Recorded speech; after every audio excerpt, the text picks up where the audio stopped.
ओम नमो भगवते वासुदेवाय। स्वागत है आप सभी का हमारे चैनल पर। आज है दिनांक 8 अप्रैल 2026 और आज वैशाख मास का छठवां दिन है। और आज आप इस वीडियो में सुनेंगे वैशाख मास के महात्म के छठवें दिन की कथा। तो इससे पहले कि मैं कथा आरंभ करूं, आपसे एक ही आग्रह है, अगर अभी तक आपने हमारे चैनल को सब्सक्राइब नहीं किया है, पहली बार हमारे चैनल पर आए हैं, तो चैनल को सब्सक्राइब करके बेल आइकन पर क्लिक कर लीजिए। और अगर आज की कथाएं आपको पसंद आए तो वीडियो को लाइक करके औरों को भी शेयर कर दीजिए। तो चलिए शुरू करते हैं आज की कथा।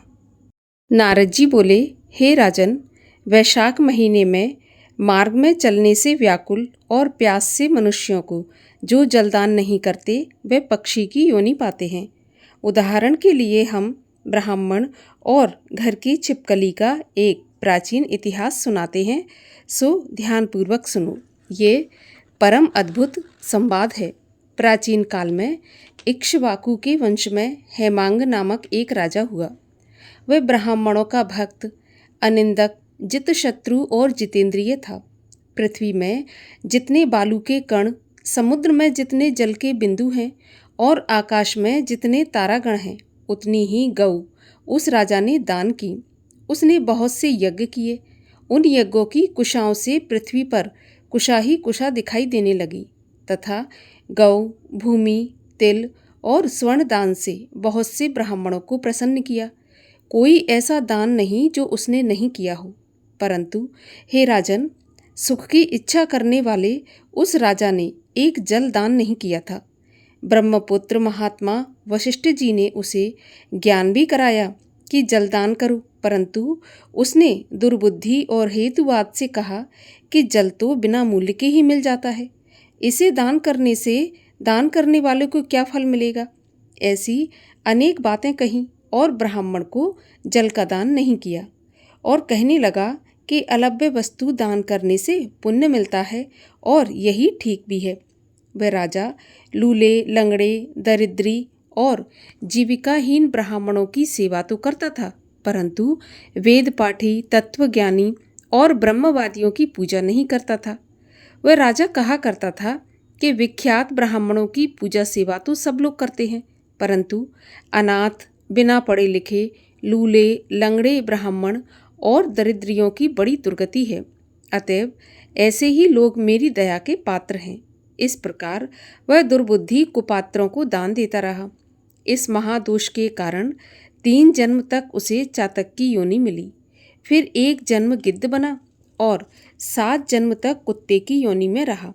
फिर हे राजन, वह एक राजा के घर छिपकली की योनि में जाकर रहा। उसका नाम श्रुतकीर्ति था और मिथिलापुरी का राजा था। छिपकली घर के दरवाजे की चौखट के ऊपर कीड़ों को भक्षण करती हुई 87 वर्ष तक वहीं रही। एक दिन दैवयोग से मुनियों में श्रेष्ठ श्रुतिदेव नामक ऋषि दोपहर के समय मार्ग से थके मिथिलापति के घर आए। ऋषि को देखकर राजा अत्यंत प्रसन्न होकर अचानक से उठ खड़े हुए और उनका आदर सत्कार से मधुपर्कादि से पूजन कर चरण धोने लगे और फिर चरणोदक को अपने मस्तक पर छिड़का। तब देवयोग से एक बूंद जल उस छिपकली पर गिर पड़ा।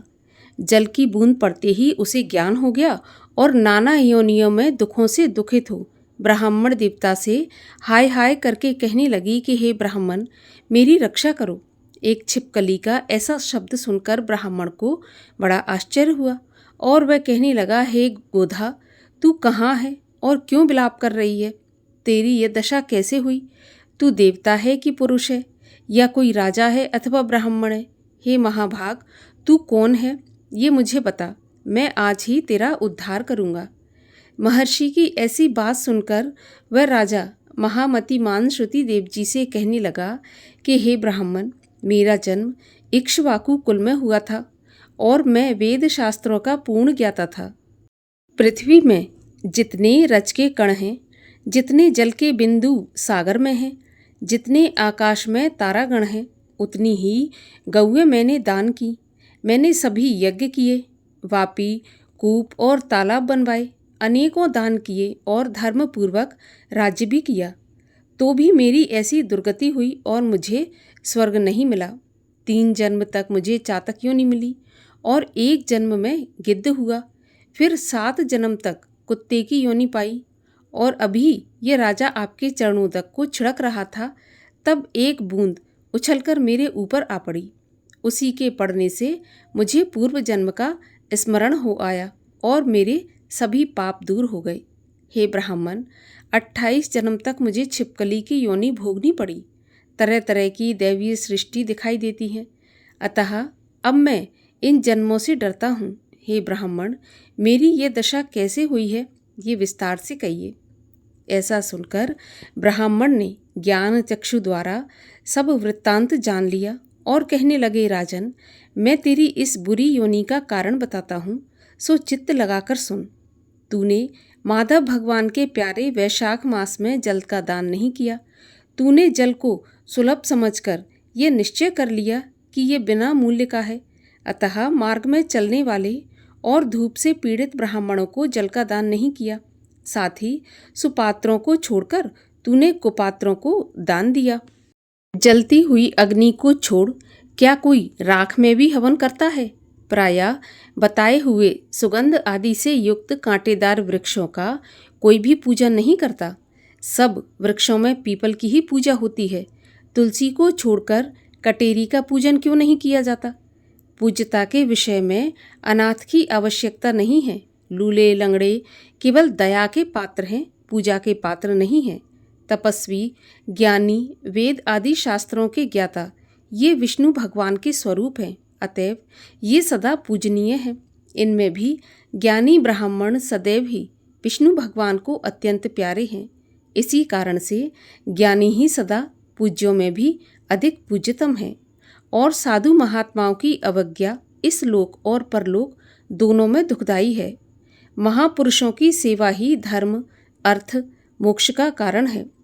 ऐसे ही करोड़ों अंध जाति कर्तव्य अकर्तव्य को नहीं देखते।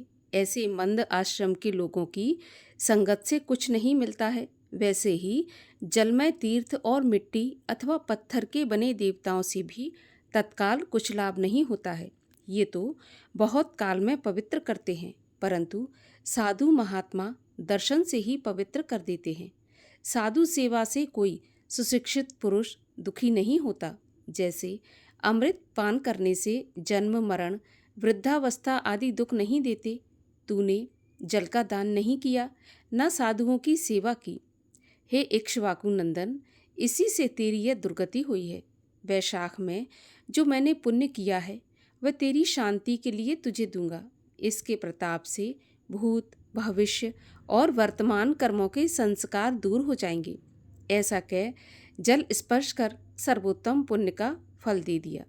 इस तरह जब उस ब्राह्मण ने वैशाख में 1 दिन के स्नान का फल उसे दे दिया, तब उसके सभी पाप दूर हो गए और छिपकली की योनि त्याग कर दिव्य विमान पर चढ़ दिव्य माला, वस्त्र, आभूषण पहन मिथिलापुरी के महल में सब प्राणियों को देखते देखते हाथ जोड़ परिक्रमा दे नमस्कार कर आज्ञा ले स्वर्ग को चला। देवता लोग उसकी स्तुति करने लगे। वहाँ 10,000 वर्ष अनेक भोगों को भोगकर वही राजा इक्ष्वाकु के वंश में महाप्रभावशाली काकुस्थ नाम से पैदा हुआ और सप्तद्वीपवती पृथ्वी का पालन करता हुआ बड़ा ब्रह्मण्य, साधु सेवी, इंद्र का सखा और विष्णु का अंश हुआ। तब वशिष्ठ जी ने वैशाख मास में सब कर्तव्य धर्म सुनाए, जिनके करने से उसके सब दुख दूर हो गए और दिव्य ज्ञान को पाकर विष्णु की सायुज्य मुक्ति को प्राप्त हुआ। इसीलिए ये वैशाख संपूर्ण शुभ फलों का दाता है। इसमें जो मनुष्य यथायुक्त धर्म करता है उसकी आयु और यश बढ़ता है, पाप दूर हो जाते हैं, पुरुषार्थ चतुष्ट की प्राप्ति होती है और विष्णु भगवान प्रसन्न होते हैं।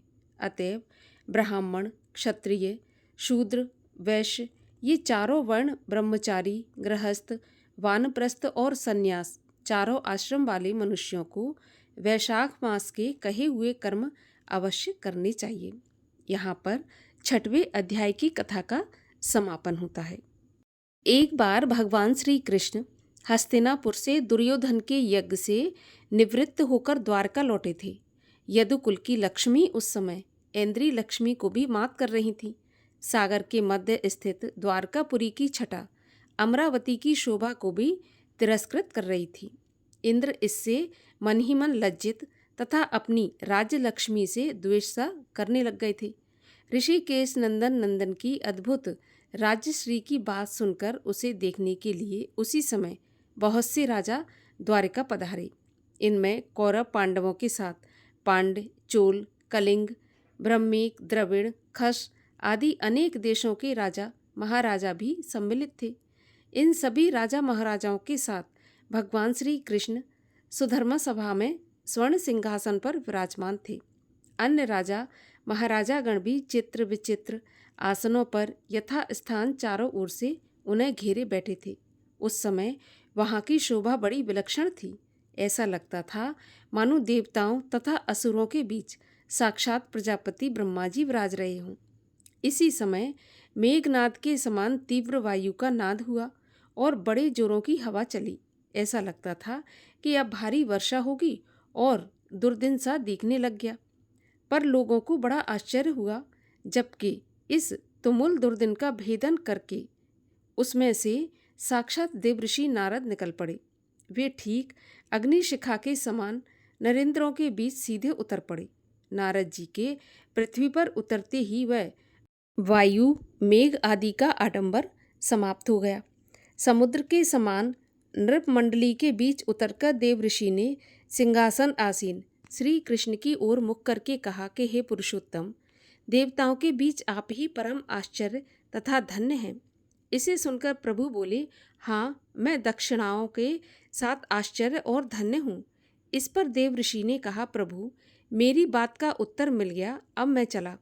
श्री नारद जी को चलते देख राजाओं को बड़ा आश्चर्य हुआ। वे कुछ भी समझ नहीं सके कि बात आखिर है क्या। तब उन्होंने भगवान श्री कृष्ण से पूछा, प्रभु, हम लोग इस दिव्य तत्व को जान नहीं सके। यदि गोपनीय ना हो तो इसका रहस्य हमें भी बताइए। इस पर भगवान ने कहा, आप लोग धीरज रखें, इसे स्वयं नारद जी ही सुना रहे हैं। ऐसा कहकर उन्होंने देवऋषि को इसे राजाओं के सामने स्पष्ट करने के लिए कहा। तब नारद जी कहने लगे, हे राजाओं, सुनो, जिस प्रकार मैं इन भगवान श्री कृष्ण के महात्म को जान सका हूँ वह मैं तुम्हें बताता हूँ। एक बार मैं सूर्योदय के समय एकांत में गंगा किनारे घूम रहा था। इतने में ही वहाँ एक पर्वताकार कछुआ आया। मैं उसे देखकर चकित रह गया।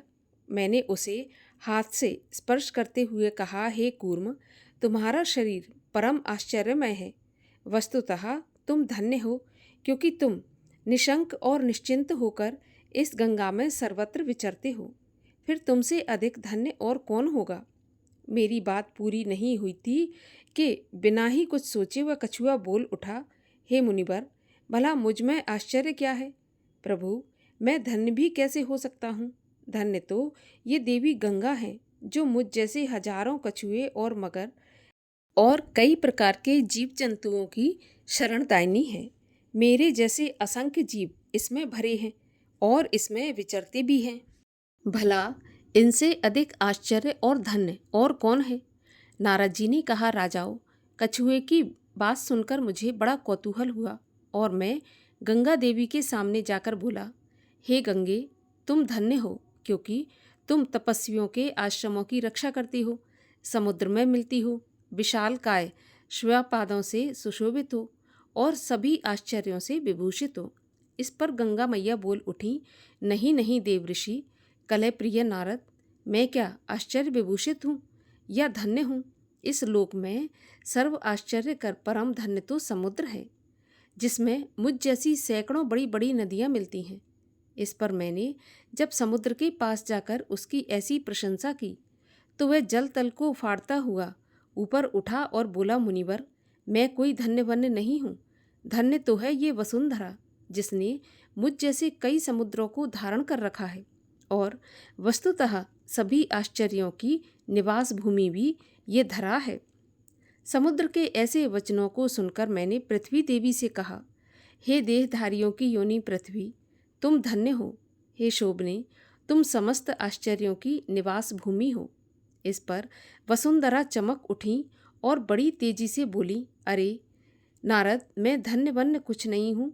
धन्य तो हैं ये पर्वत, जो मुझे भी धारण करने के कारण भूधर कहे जाते हैं, और सभी प्रकार के आश्चर्यों के निवास स्थल भी यही हैं। मैं पृथ्वी के वचनों से पर्वतों के पास उपस्थित हुआ और कहा कि वास्तव में आप लोग आश्चर्यमय दीख पड़ते हो। सभी श्रेष्ठ रत्न और स्वर्ण आदि धातुओं के शाश्वत आकर भी आप ही हो, अतएव आप लोग धन्य हैं। पर पर्वतों ने भी कहा कि ब्रह्म ऋषि, हम लोग धन्य नहीं हैं। धन्य है प्रजापति ब्रह्मा, वे सर्व आश्चर्यमय जगत के निर्माता होने के कारण आश्चर्यभूत भी हैं। अब ऐसा सुनकर मैं पहुंचा ब्रह्मा जी के पास और उनकी स्तुति करने लगा। भगवान, एकमात्र आप ही धन्य हो, आप ही आश्चर्यमय हैं। सभी देव दानव आपकी ही उपासना करते हैं, आपसे ही सृष्टि उत्पन्न होती है, अतएव आपके तुल्य धन्य और कौन हो सकता है। ऐसा सुनकर ब्रह्मा जी बोल उठे, नारद, इन धन्य आश्चर्य आदि शब्दों से तुम मेरी स्तुति क्यों कर रहे हो। धन्य और आश्चर्य तो ये वेद हैं, जिनसे यज्ञों का अनुष्ठान तथा विश्व का संरक्षण होता है। ऐसा सुनकर जब मैं वेदों के पास जाकर उनकी प्रशंसा करने लगा तो उन्होंने यज्ञों को धन्य कहा। तब मैं यज्ञों की स्तुति करने लगा। इस बार यज्ञों ने मुझे बतलाया कि हम धन्य नहीं हैं, भगवान विष्णु धन्य हैं। वे ही हम लोगों की अंतिम गति हैं। सभी यज्ञों के द्वारा वे ही आराध्य हैं। इसके बाद मैं भगवान विष्णु की गति की खोज में यहाँ आया और आप राजाओं के मध्य श्री कृष्ण के रूप में इन्हें देखा। जब मैंने इन्हें धन्य कहा तब इन्होंने अपने को दक्षिणाओं के साथ धन्य बताया। दक्षिणाओं के साथ भगवान विष्णु ही समस्त यज्ञों की गति हैं। यही मेरा प्रश्न समाहित हुआ और इतने से ही मेरा कौतूहल भी निवृत्त हो गया और अब मैं जा रहा हूँ। ऐसा कहकर देवऋषि नारद चले गए। इस रहस्य तथा संवाद को सुनकर राजा लोग भी बड़े विस्मित हुए और सबने एकमात्र भगवान विष्णु को धन्यवाद, आश्चर्य और सर्वोत्तम प्रशंसा का पात्र माना। श्री कृष्ण चालीसा।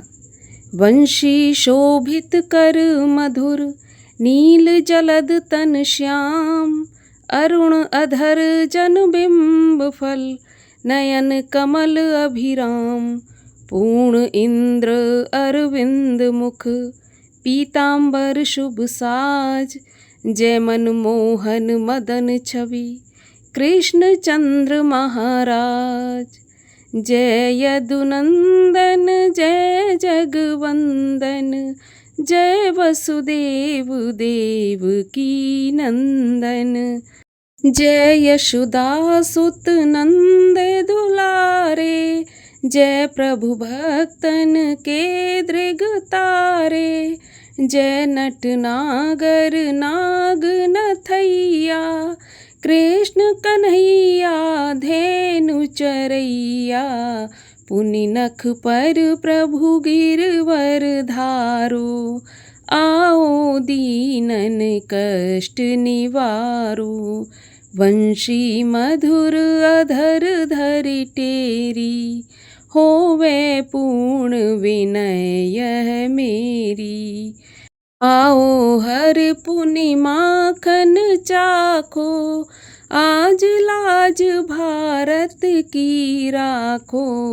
गोल कपोल चिबुक अरुणारे, मृदु मुस्कान मोहिनी डारे, रंजित राजीव नयन विशाला, मोर मुकुट बैजंती माला, कुंडल श्रवण पीत पट आछे, कटकिंकणी काछनी काछे, नील जलज सुंदर तनु सोहे, छविलक सुर नर मुनि मन मोहे, मस्तक तिलक अलक घुंघराले, आओ कृष्ण बांसुरी वाले, करे पै पान पूत नहीं मार्यो, अका बका कागा सुर मार्यो।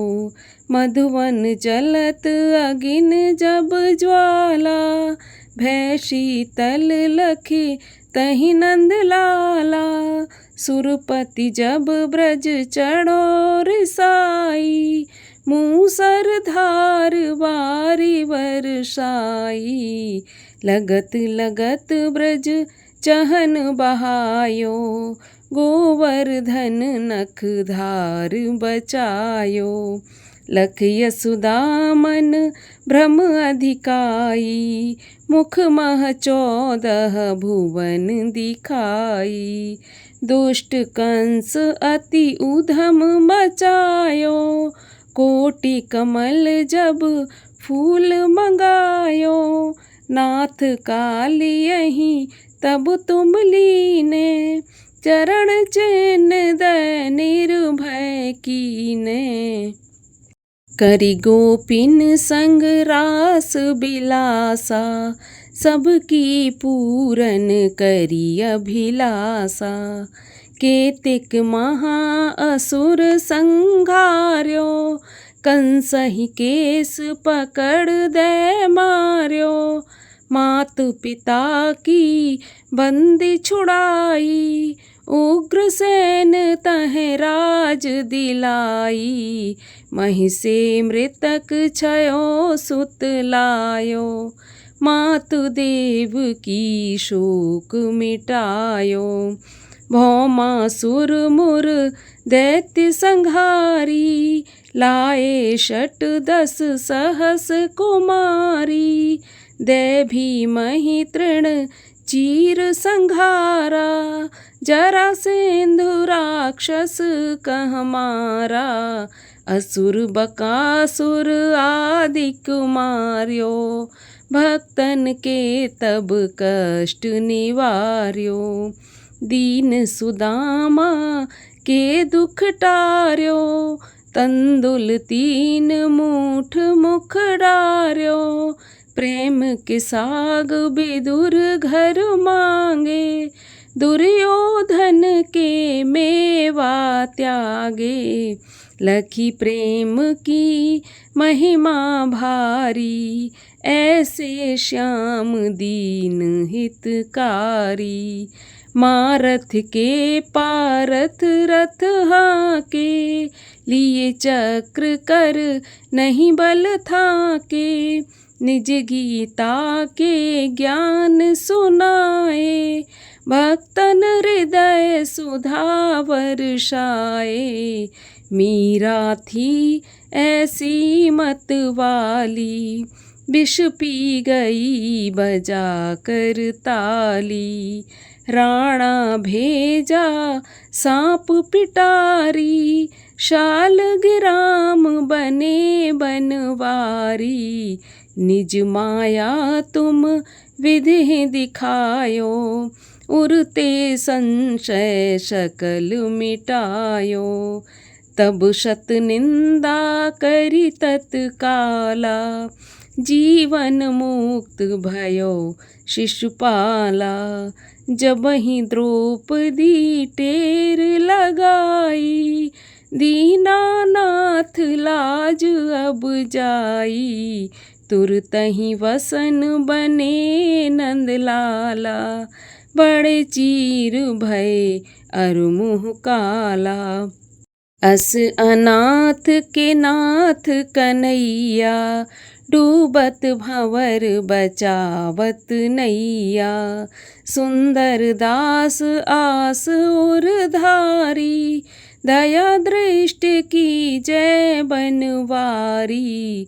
नाथ सकल मम कुमति निवारो, क्षमाउ बेग अपराध हमारो। खोलो पट अब दर्शन दीजे, बोलो कृष्ण कन्हैया की जय। यह 40 कृष्ण का पाठ करे उर्धार, अष्ट सिद्ध नवनिधि फल लहे पदारथ 4। ओम जय श्री कृष्ण हरे। प्रभु जय श्री कृष्ण हरे। भक्तन के दुख सारे पल में दूर करे। ओम जय श्री कृष्ण हरे। परमानंद मुरारी मोहन गिरधारी। जय रस रास बिहारी। जय जय गिरधारी। ओम जय श्री कृष्ण हरे। कर कंकन कटि सोहत कानन में बाला। मोर मुकुट पीतांबर सोहे वनमाला। ओम जय श्री कृष्ण हरे। दीन सुदामा तारे दरिद्रों के दुख टारे। गज के फंद छुड़ाए भवसागर तारे। ओम जय श्री कृष्ण हरे। रण्य कश्यप संघारे नरसिंह रूप धरे। पाहन से प्रभु प्रगटे जम के बीच परे। ओम जय श्री कृष्ण हरे। केशी कंस विदारे नलकूबर तारे। दामोदर छवि सुंदर भगतन के प्यारे। ओम जय श्री कृष्ण हरे। काली नाग नथैया नटवर छवि सोहे। फन फन नाचा करते नागन मन मोहे। ओम जय श्री कृष्ण हरे। राज्य उग्र सेन पाए माता शोक हरे। द्रुपद सुता पत राखी करुणा लाज धरे। ओम जय श्री कृष्ण हरे।